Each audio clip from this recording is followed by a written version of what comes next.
Bonjour à toutes, bonjour à tous. Donc c'est ma deuxième vidéo, nous sommes le 1er mai.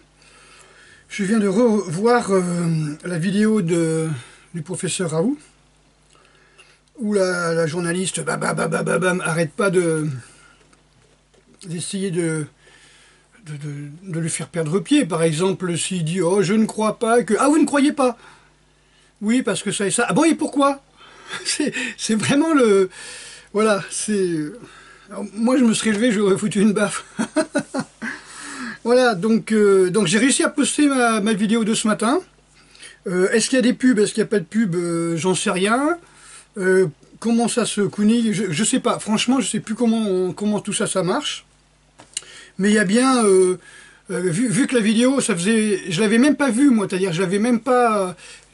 J'avais même pas pu aller sur... vous savez, il faut que je fasse un copier, un coller, je la mets sur Facebook. Après, de Facebook, je vais sur YouTube pour pouvoir la regarder. Et en fin de compte, il y avait déjà un pouce en bas, alors que...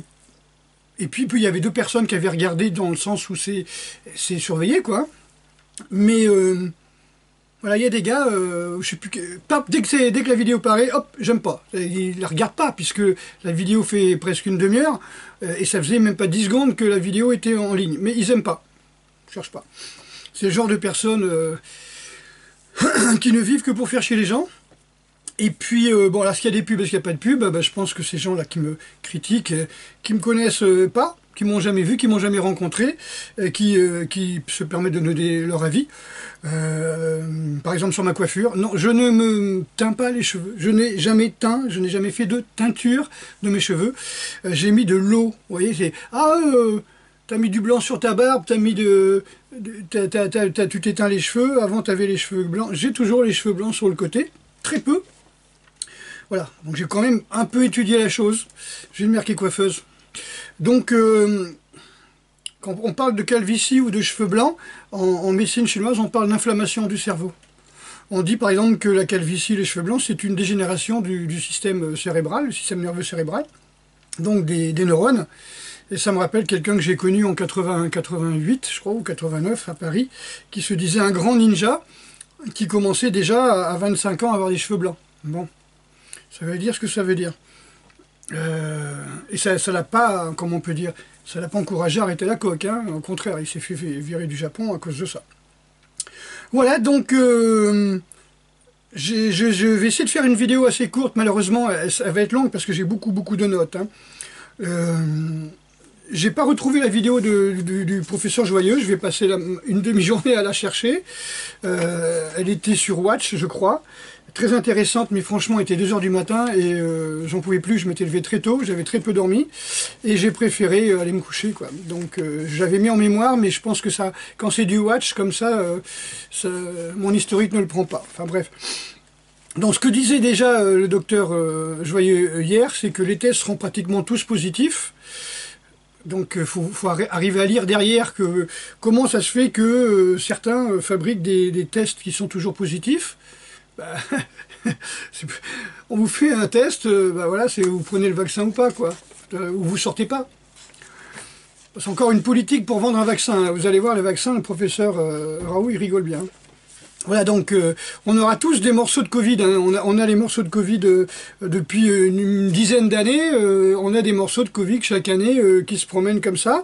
Et comme les tests qu'on a actuellement, c'est des tests qui vont amplifier, vous voyez, comme un microscope, ça va amplifier tous ces morceaux d'ADN. Et ben on va trouver un morceau de Covid ici, un morceau de Covid là. Hop, monsieur, vous êtes positif. Vous savez, à l'époque du sida, j'en ai déjà parlé, les tests de séropositivité, alors ça dépendait de quel pays vous allez, de quel test qu'ils utilisaient, mais ça veut simplement dire que vous avez un système immunitaire qui est alerté. Comme dire, si vous mangez trop gros, trop gras, bien cuit, tout ça, sortez du restaurant, vous êtes fatigué, vous avez envie de vous coucher pour digérer, c'est une leucocytose, c'est-à-dire que vous avez beaucoup de globules blancs parce que vous avez bouffé de la biloche, vous avez avalé du sang d'un animal, vous avez pris les molécules de Maillard, les AGE, tous ces saloperies que le corps ne connaît pas. Aucun animal ne fait cuire ses aliments, etc. Donc c'est assez violent pour le corps, même si on fait ça depuis 30 000 ans.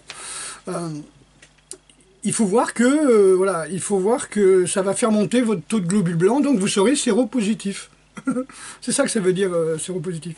Et il y a 70 raisons d'être séropositif. Une grippe, un coup de froid, je vous dis un repas, une vaccination durant 3 semaines, un choc émotif, enfin, tout ce qui peut engendrer une inflammation, etc. Ça va vous mettre séropositif. Ben là, ça va faire pareil. Hein. C'est comme ça d'ailleurs, j'ai mis une vidéo là d'un Canadien qui montre son traitement à la ZT là, qui coûte, je sais plus combien, 1500 $ par mois. Il dit c'est terminé, j'en veux plus. On va arrêter les conneries parce que chaque personne testée séropositif, on le balance de la ZT, etc., etc., etc. Ça coûte tant à la population, c'est un sacré marché pour les laboratoires pharmaceutiques. Il dit stop, j'ai fait mes recherches, j'arrête, je n'y crois plus. Et il dit ce que l'on avait dit au départ et qu'on a vite fait taire, c'est que le sida s'est développé dans le milieu gay avec le poppers. Renseignez-vous, c'est ce que les chirurgiens utilisaient pour faire dilater les veines quand on fait des opérations cardiaques. Et chez le milieu des drogués, c'est-à-dire ceux qui commençaient à avoir une maladie qu'on a appelée plus tard le sida, c'était la drogue, c'était tous camés, et tous les utilisateurs de poppers avaient des syndromes de Kaposi. Donc c'était pas innocent, quoi. Déjà, pour arriver à avoir le sida, il fallait déjà aller dans les boîtes gays, prendre du poppers et se camer à la cocaïne et à toutes les merdes qu'il y avait à l'époque pour pouvoir danser toute la nuit. Enfin, danser avec le gant en caoutchouc, bref. Ok, voilà. Je veux dire, à part la fistinière, maintenant, je vois pas où est-ce qu'on pourrait avoir le sida. Ok, donc... on a tous été exposés à ces Covid durant des années, voilà, pour vous dire. Et donc on sera pratiquement tous séropositifs, en tout cas testés positifs au test du Covid.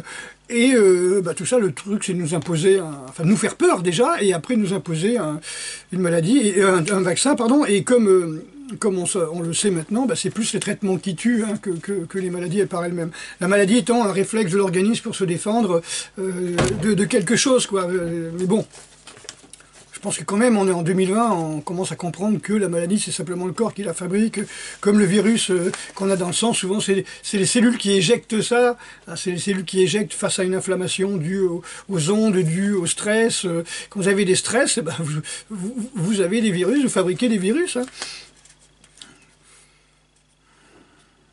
Enfin.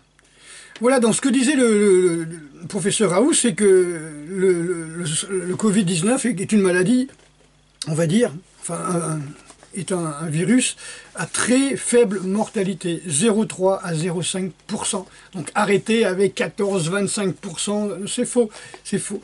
Voilà, donc c'est le plus grand spécialiste pratiquement au monde en virologie, donc il sait de quoi il parle. Ça fait moins de morts que le SRAS l'avait fait en 2017.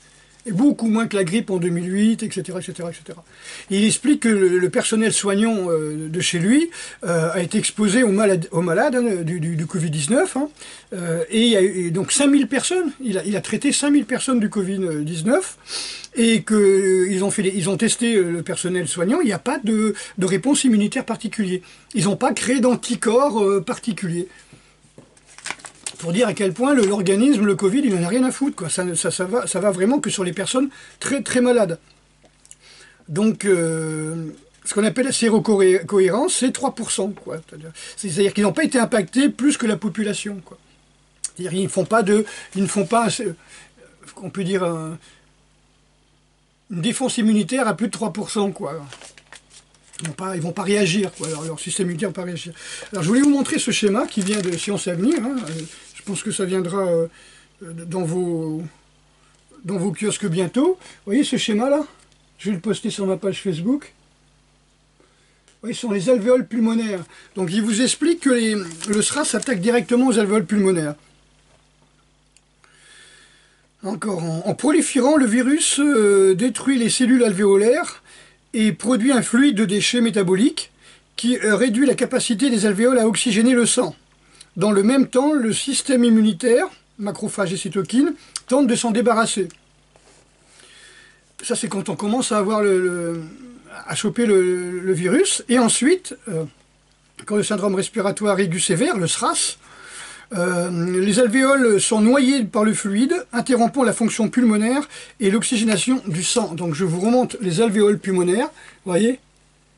Donc ces alvéoles pulmonaires, c'est ça chez le fumeur, qui sont noyés dans le goudron, hein, avec les branches, les branchies, les bronchioles, les bronches, les bronchioles, pardon, et qui sont explosés par l'emphysème à cause de la nicotine. Donc ça veut dire que quelqu'un qui est infecté, pour moi, hein, quelqu'un qui est infecté, eh bien,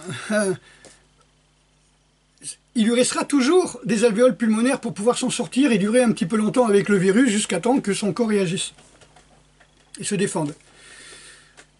Mais s'il a déjà un tiers ou un quart, ou les deux tiers, un bon fumeur de 20 ans, il a les deux tiers des poumons qui sont déjà foutus à cause de ça, les alvéoles sont explosés par l'emphysème, le reste est bouché, et ben lui, il n'a pas beaucoup de chance. Voilà, tous les gens qui sont... voilà. On parlait par exemple aussi des obèses, hein, qui meurent souvent du Covid. Tout simplement, ils sont en insuffisance respiratoire aussi, parce que, comme on dit, ils sont noyés dans la graisse. C'est ce qu'on expliquait beaucoup en diététique, c'est que le gras, c'est-à-dire même le sucre, toute la bouffe que l'on ingère en plus de nos calories nécessaires, alors quand vous allez manger 6 à 7 000 calories par jour, alors que vous êtes... voilà, vous allez au McDo en chaise roulante, quoi, électrique. Enfin bref, vous dépensez très peu de calories, mais vous en bouffez 6 à 7 000, hein, comme un mineur, un mineur qui arrive en courant et qui repart en courant, on va dire. C'est à peu près moi dans les années 20, ça. Les années 20, quand j'avais 20 ans. Où je partais en vélo, je faisais marteau-piqueur, belle pioche, je revenais en vélo, je faisais du squat ou du développé couché, après j'allais embaucher en footing, j'allais faire 1h30 de boxe, 1h30 de Yusekan Budo, et je rentrais en marchant. Voilà, donc je vous dis pas ce que je mangeais. Voilà. Donc ces personnes-là, qui pas comme moi, mais comme les obèses graves, ils vont noyer leurs poumons de gras, parce que le gras va se stocker dans tout ce qu'ils mangent en plus va se transformer en gras, tout ce qu'ils mangent en trop va se transformer en gras, et ces graisses vont aller autour des organes, dans les poumons, puisque c'est des organes creux, et après sous la peau, quoi. Et ça me rappelle, en parlant des médecins, un truc extraordinaire. Je n'invente rien, c'est un livre que je suis en train de lire en ce moment, que j'adore, un auteur que j'aime bien, qui parle qu'un médecin avait dit que le Padre Pio était mort. C'est-à-dire qu'il avait décidé, comme ça, certificat prématuré du Padre Pio fut prononcé le 15 mai 56 dans le cadre du Symposium international des affections coronariennes. Le révérend père Carnelo Durante da Cesano, présent à ce congrès, entendit le professeur Ewans, sommité mondialement reconnue, déclaré au micro, pour nous, médecins, Padre Pio est mort du point de vue biologique. Ben oui, parce que le Padre Pio, il mangeait pas, il buvait pas pendant 2 mois, et il passait 19 heures par jour, pendant plus de 12 ans, comme ça, à s'occuper des autres. C'est le plus beau combat que l'on puisse faire, sacrifier sa vie pour les autres. Il sacrifiait pas, sacrifier dans le sens de rendre sacré. En plus, il a été amené au rang de saint, quand même, par Jean-Paul II. Jean-Paul II qui connaissait, il avait prédit à Jean-Paul II qui avait été le voir, alors que lui-même, Padre Pio avait été excommunié quelque part, et Jean-Paul II, alors qu'il était même pas encore évêque, était venu le voir comme ça en jeune séminariste, et il lui avait dit: toi tu seras pape et tu échapperas à un attentat, comme ça, parce qu'il était assez dur, Padre Pio. Et c'est pour ça que, connaissant ses prédictions, et qui se sont réalisées, pour lui c'est un miracle, et donc il a demandé la canonisation de Padre Pio. Voilà. Donc, c'est possible de manger très peu, et de bouger beaucoup, c'est la base dont parlait Nyoichi Sakurozawa dans sa macrobiotique, hein, qui est simplement le Shinsendo japonais, hein, la voie de la nourriture japonaise. Enfin, ça vient de la Chine, mais bon, comme tout, au Japon vient de Chine, beaucoup. Hein. Donc, Shinseido, c'est simplement la nourriture équilibrée yin-yang. Hein. Il disait, mangez peu, bougez beaucoup. Voilà. et non pas bouffer beaucoup et bouger peu. On sait très bien que les gens qui sont dans le confinement vont créer des insuffisances respiratoires du fait de rester assis. Ils vont perdre, je vous l'ai déjà dit, leur VO2 max, leur VMA, c'est-à-dire ils vont perdre leur capacité cardio-respiratoire s'ils ne courent pas. Ça se perd en 15 jours. Bon là, ça fait 1 mois et demi qu'on est confiné pratiquement. Enfin, en tout cas, ça fera 1 mois et demi.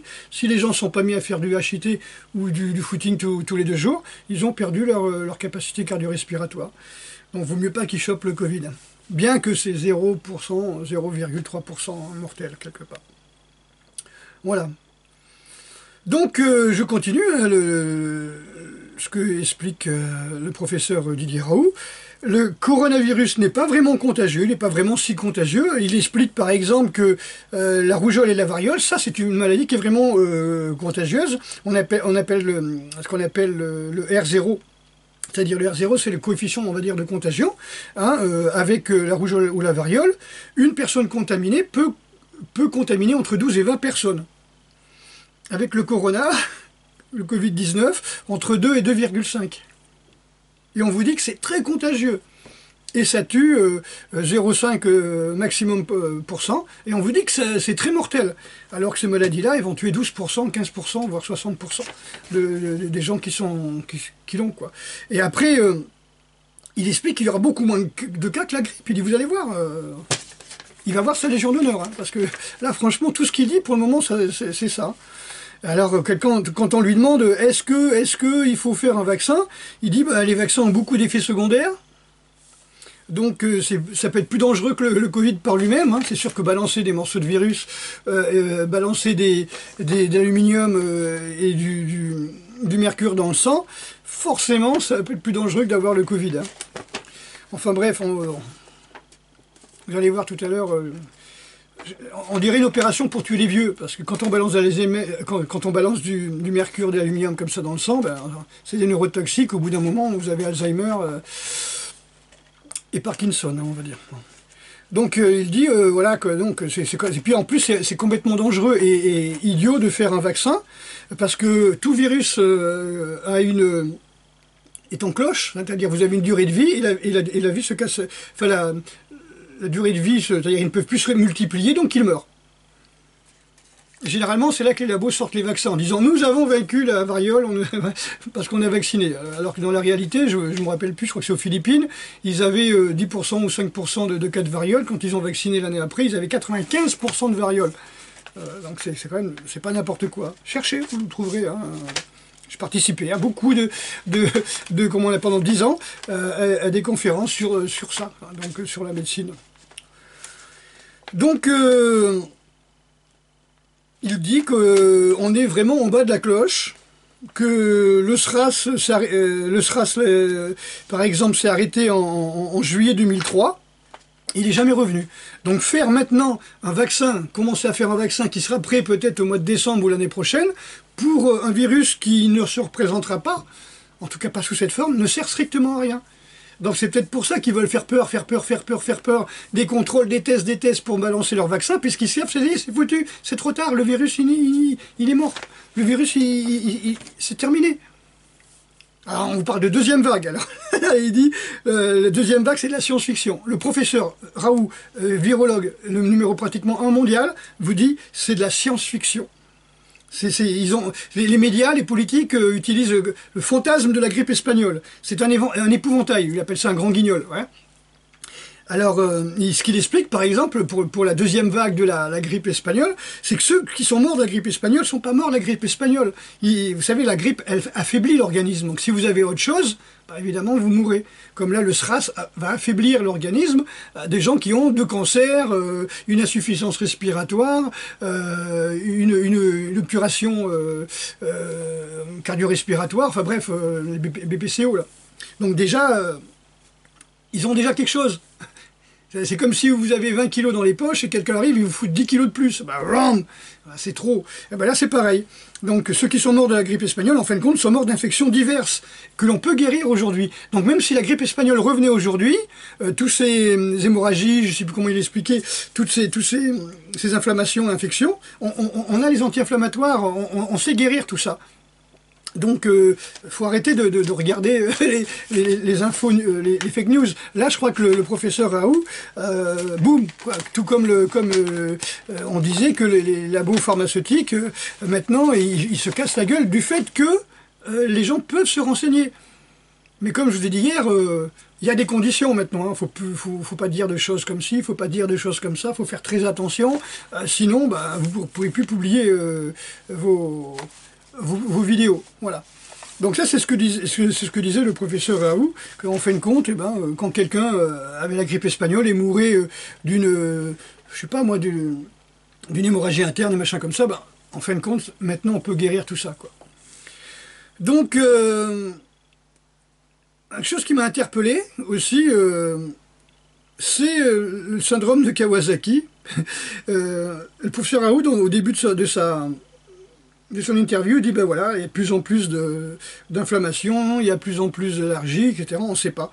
Ben, on sait pas, puis ça va toucher les enfants. Mais pourquoi? Parce qu'un enfant maintenant, pratiquement, a passé l'intégralité de sa vie à bouffer de la merde. Et oui, c'est ça. Oh mon Dieu, je risque d'être attaqué parce que j'ai dit un gros mot. Voilà. Pourquoi? Parce que la malbouffe, la Wi-Fi, Wi-Fi, voilà, c'est une inflammation. Les micro-ondes attaquent l'eau, les molécules d'eau attaquent votre corps. Hein. Toutes les pollutions diverses, la 4G, la 5G, les sédentarités, le sucre qui est un poison total, toutes les drogues, hein, les vaccins, les sodas, la clope, les médocs, voilà. Et après, les gamins, ils ont eu tout ça, quoi. Et on se demande pourquoi, et tout d'un coup, il y a plus d'allergies, pourquoi il y a plus d'inflammation. Bah, c'est clair, s'il y avait une guerre maintenant, c'est pas les mecs qui ont 19 ans qui iraient faire la guerre, quoi. Les types, c'est comme je dis, on dirait des personnages de manga, quoi. Les nanas ont plus de testostérone, quoi. Voilà. Alors moi, j'ai regardé tout à l'heure, où est-ce que je l'ai mis, un Historia, je crois. Est-ce que c'est celui-là? Je ne sais pas. Qui parlait justement de qu'est-ce qui va se passer après le virus. Qu'est-ce qu'on va faire? Parce que maintenant, tous les magazines parlent du virus. Alors, je ne l'ai pas marqué, là, nana? Mince. Oui, elle dit c'est une démographe. Hein. Elle dit qu'en fin de compte, le virus frappe surtout les personnes âgées. Et qu'en Italie, c'est surtout la promiscuité des jeunes et des vieux. Ce qu'elle appelle les liens intergénérationnels. Hein. C'est pour ça que les jeunes ont donné le virus aux vieux. Et les vieux, ils étaient dans une des régions les plus polluées d'Europe, avec le nord de la France, hein, où il y a eu beaucoup, évidemment, de morts du Covid, et que en fin de compte, c'est pour ça qu'il y avait eu autant de morts alors on dit autant de morts, les professeurs italiens disent que c'est 3%, hein, mais bref. Mais c'est mieux que, c'est plus que 0,5% comme en France. Donc ce que dit cette démographe, c'est que c'est à cause de la promiscuité. Sauf qu'au Vietnam, les gens vivent avec les grands-parents, les beaux-parents, les belles-mères, etc. Les enfants sont avec les vieux, etc. Et ils ont 0 mort. Voilà. En Inde, c'est pareil. Ils ont très peu de morts. Comme je vous ai dit, une personne sur 10 millions. Mais c'est vrai que ces gens-là sont traités à la chloroquine très régulièrement parce que c'est des régions à paludisme. Je dis ça, je dis rien. Voilà. Donc... il y a plein de choses qui m'ont passé, mais je l'ai oublié. Alors, un historien de la santé publique, lui, s'étonne qu'on ait pris le modèle ultra-autoritaire de la Chine. Il dit c'est bizarre, bon, c'est vrai que l'Italie, ils ont l'habitude de la peste, donc ils ont l'habitude du confinement, donc c'est pour ça qu'ils ont pris en premier le modèle de la Chine, qui est un modèle ultra-autoritaire, mais il ne comprend pas pourquoi en France on ait fait ça, quoi. Il trouve ça étrange. C'est pas une décision de santé publique, c'est une décision politique, comme j'ai déjà expliqué dans différentes vidéos. Un docteur en droit, lui, il s'étonne de la géolocalisation ciblée.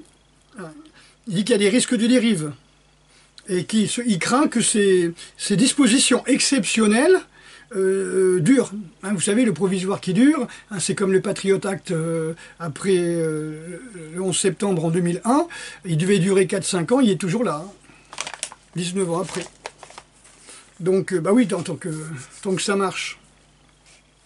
Regardez-nous, hein, on est toujours en état d'urgence, on est toujours, il y a toujours les policiers, pas les policiers, les militaires dans les gares, Sentinelle, opération Sentinelle et compagnie. Voilà quoi, je veux dire, même si dans 10 ans il n'y aura pas d'attentat, on continuera quoi. Parce qu'il y a des gens il y a le marché de la peur, c'est énorme, hein, le marché de la peur. Ça fout les gens dépressifs, et en plus, voilà, les labos continuent à vendre des antidépresseurs. Et il y a un prof de sciences de gestion universitaire qui dit qu'en fin de compte, c'est à cause de... Enfin, qu'il va falloir revoir maintenant, après le virus, après cette pandémie, en gros, c'est qu'est-ce que cette pandémie nous apprend? Elle nous apprend qu'on est devenu des esclaves à force de croire que le monde, grâce aux communications, grâce à l'ouverture des frontières, est devenu un seul pays, qui était quand même beaucoup, Ueshiba Sensei en parlait, beaucoup de gens au début du siècle, après les guerres, ont dit bon ben voilà, ce serait bien maintenant qu'on fasse un monde, c'était une sorte de gouvernement mondial, mais plus basé sur la paix, pas sur le contrôle des populations.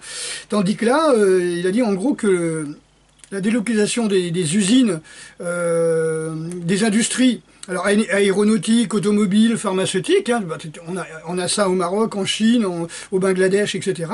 Ben, la France est devenue juste rien. Vous voyez, quand on vous dit que 90% de notre nourriture vient de Chine, ou vient d'Amérique du Sud et de Chine, ben, si vous coupez les transports, on n'a plus rien à bouffer. Parce que voilà, ça commençait avec l'Europe, où les gens faisaient un petit peu de tout, les paysans faisaient un peu de tout. Ils disaient non, toi tu feras que du maïs, toi tu feras du colza, toi tu feras de la patate, toi tu feras du lin. Puis bon, ça suffit, on a assez de lin comme ça en Europe. Toi t'enlèves ton lin, tu feras plutôt du colza. Vous voyez ? Alors que les gars, ils faisaient sa culture pour le pays, pas pour l'Europe. Bah boum, l'Europe est un pays, on va faire comme si c'était un seul pays, bah, vous avez bien vu que ça marche pas. Vous avez bien vu que ça marche pas. Et voilà, donc on va revenir à fermer les frontières. Voilà. Bon, encore une fois, qu'est-ce qui va se passer dans les prochains jours? Comment le confinement va se faire? Parce que là, quand même, on a des nouvelles infos. Si on nous pond un confinement le 11, un déconfinement, pardon, alors qu'on sait très bien maintenant, ici, le 1er mai, que tout ça, c'est du pipeau, que c'est... si on fait un confinement maintenant avec un déconfinement par région, c'est simplement que... Il aurait fallu faire la même chose l'année dernière pour la grippe, l'année avant pour le SRAS, l'année avant pour le H1N1, l'année avant pour, je sais pas moi, pour la rougeole, parce qu'il y a eu 2 morts, vous voyez. Donc, c'est une grosse opération politique. Vous voyez, c'est un petit peu comme la maîtresse d'école. Elle punit des enfants de façon totalement injustifiée, abusive.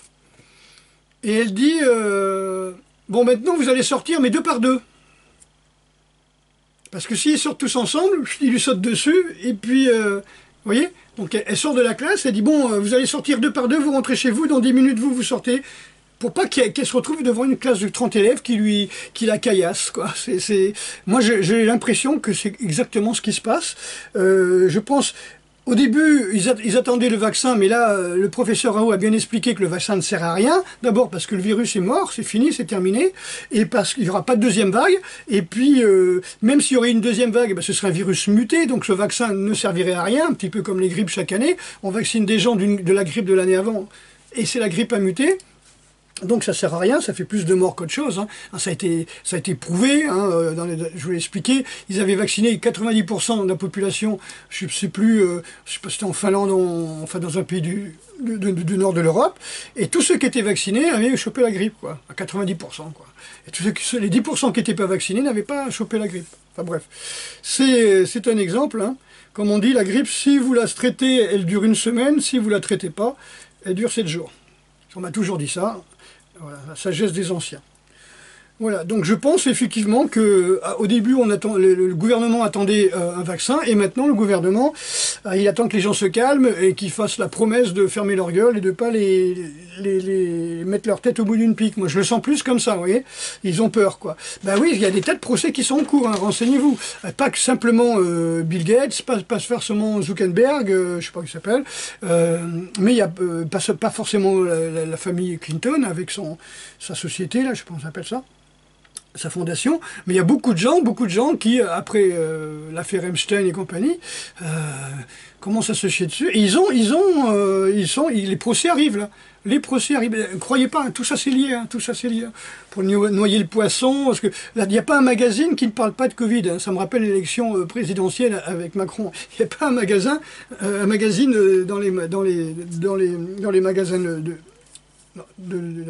de livres, les librairies, les maisons de la presse et tout, vous ne voyez pas la tête à Macron.